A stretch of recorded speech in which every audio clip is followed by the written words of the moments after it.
ದಕ್ಷಿಣ ಕನ್ನಡ ಜಿಲ್ಲೆಯಲ್ಲಿ ನಡೆದಿದ್ದ 7.5 ವರ್ಷದ ಬಾಲಕಿಯ ಸರಣಿ ಅತ್ಯಾಚಾರ ಎಸಗಿ ಬಳಿಕ ಕೊಲೆ ಮಾಡಿದ ಪ್ರಕರಣದ ವಿಚಾರಣೆ ನಡೆಸಿದ ಹೈಕೋರ್ಟ್ನ ನ್ಯಾಯಮೂರ್ತಿ ಎಚ್.ಪಿ. ಸಂದೇಶ್ ಅವರ ನೇತೃತ್ವದ ವಿಭಾಗೀಯ ನ್ಯಾಯಪೀಠ 3 ಅಪರಾಧಿಗಳಿಗೆ ವಿಚಾರಣಾ ನ್ಯಾಯಾಲಯ ವಿಧಿಸಿದ್ದ ಗಲ್ಲು ಶಿಕ್ಷೆಯನ್ನ ಎತ್ತಿ ಹಿಡಿದಿದೆ.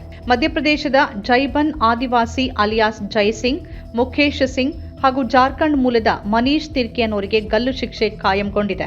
ಈ ಕ್ರೂರ ಘಟನೆ ನಡೆದಿದ್ದು 2021ರ ನವೆಂಬರ್ 21ರಂದು ಮಂಗಳೂರಿನ ವಾಮಂಜೂರು ಬಳಿಯ ಟೈಲ್ಸ್ ಕಾರ್ಖಾನೆಯಲ್ಲಿ ಕೆಲಸ ಮಾಡುತ್ತಿದ್ದ ಆರೋಪಿಗಳು ಅದೇ ಕಾರ್ಖಾನೆಯ ಮಹಿಳೆಯೊಬ್ಬರ 7 ವರ್ಷದ 7 ತಿಂಗಳ ಪುಟ್ಟ ಬಾಲಕಿಯನ್ನ ಟಾರ್ಗೆಟ್ ಮಾಡಿದ್ರು. ಬಾಲಕಿಗೆ ಚಿಕ್ಕಿ ಕೊಡಿಸೋದಾಗಿ ನಂಬಿಸಿ ತಮ್ಮ ಕೊಠಡಿಗೆ ಕರೆದೊಯ್ದು ಒಬ್ಬರಾದ ಮೇಲೆ ಒಬ್ಬರಂತೆ ಅತ್ಯಾಚಾರ ಎಸಗಿದ್ರು. ಕೃತ್ಯದ ಬಳಿಕ ಬಾಲಕಿ ಎಲ್ಲಿ ವಿಷಯ ತಿಳಿಸ್ತಾಳೋ ಅನ್ನೋ ಭಯದಿಂದ ಕತ್ತಿಸ್ಕಿ ಕೊಲೆ ಮಾಡಿ ಮೃತದೇಹವನ್ನ ಚರಂಡಿಗೆಸೆದು ಸಾಕ್ಷ್ಯ ನಾಶಪಡಿಸೋಕೆ ಯತ್ನಿಸಿದ್ರು. ಈ ಹಿಂದೆ ಮಂಗಳೂರಿನ ಪೋಕ್ಸೋ ನ್ಯಾಯಾಲಯ ಇವರಿಗೆ ಮರಣದಂಡನೆ ಶಿಕ್ಷೆ ವಿಧಿಸಿತ್ತು.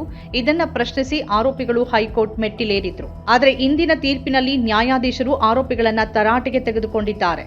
ಇಂತಹ ದುರುಳರ ಶಿಕ್ಷೆ ಪ್ರಮಾಣವನ್ನ ಕಡಿಮೆ ಮಾಡಿದ್ರೆ ಅದು ಸಮಾಜಕ್ಕೆ ತಪ್ಪು ಸಂದೇಶ ನೀಡಿದಂತಾಗತ್ತೆ ಮತ್ತು ಇಂತಹ ದುಷ್ಕೃತ್ಯಗಳಿಗೆ ಪ್ರೋತ್ಸಾಹ ನೀಡಿದಂತಾಗತ್ತೆ ಅಂತ ಅಭಿಪ್ರಾಯಪಟ್ಟಿದ್ದಾರೆ. ಈ ಆಘಾತಕಾರಿ ಘಟನೆ ಕೇವಲ ನ್ಯಾಯಾಂಗವನ್ನಷ್ಟೇ ಅಲ್ಲ, ಇಡೀ ಸಮಾಜದ ಆತ್ಮಸಾಕ್ಷಿಯನ್ನೇ ಕಲಕಿದೆ ಅಂತ ಹೇಳಿರುವ ನ್ಯಾಯಪೀಠ ಅಪರಾಧಿಗಳ ಮೇಲ್ಮನವಿಯನ್ನ ವಜಾಗೊಳಿಸಿ ಗಲ್ಲು ಶಿಕ್ಷೆಯನ್ನ ಖಾಯಂಗೊಳಿಸಿದೆ. ನಮ್ಮ ಕಾರ್ಯಕ್ರಮಗಳನ್ನ ನೀವು ನೋಡ್ತಾ ಇದ್ರೆ ನಮ್ಮ ಚಾನೆಲ್ ಅನ್ನ ಸಬ್ಸ್ಕ್ರೈಬ್ ಮಾಡಿ, ಪಕ್ಕದ ಬೆಲ್ ಐಕಾನ್ ಒತ್ತಿ ನಮ್ಮನ್ನ ಬೆಂಬಲಿಸಿ. ಹಾಗೆ ನಮ್ಮ ಕಾರ್ಯಕ್ರಮಗಳನ್ನ ಲೈಕ್ ಮಾಡಿ, ಕಮೆಂಟ್ ಮಾಡಿ, ಅದನ್ನ ಬೇರೆಯವರಿಗೂ ವಾಟ್ಸ್ಆಪ್ ಮೂಲಕ ಶೇರ್ ಮಾಡಿ. ನೀವು ಹೀಗೆ ಮಾಡಿದಾಗ ನಮ್ಮ ಚಾನೆಲ್ ಮತ್ತಷ್ಟು ಜನರಿಗೆ ತಲುಪಲು ನೀವು ನಮ್ಮೊಂದಿಗೆ ಸಹಕರಿಸಿದ ಹಾಗಾಗುತ್ತೆ. ಇದು ನೀವು ಯಾವುದೇ ಖರ್ಚಿಲ್ಲದೆ ಕೆಲವೇ ಸೆಕೆಂಡುಗಳಲ್ಲಿ ನೀಡಬಹುದಾದ ಸಹಕಾರ. ಧನ್ಯವಾದಗಳು.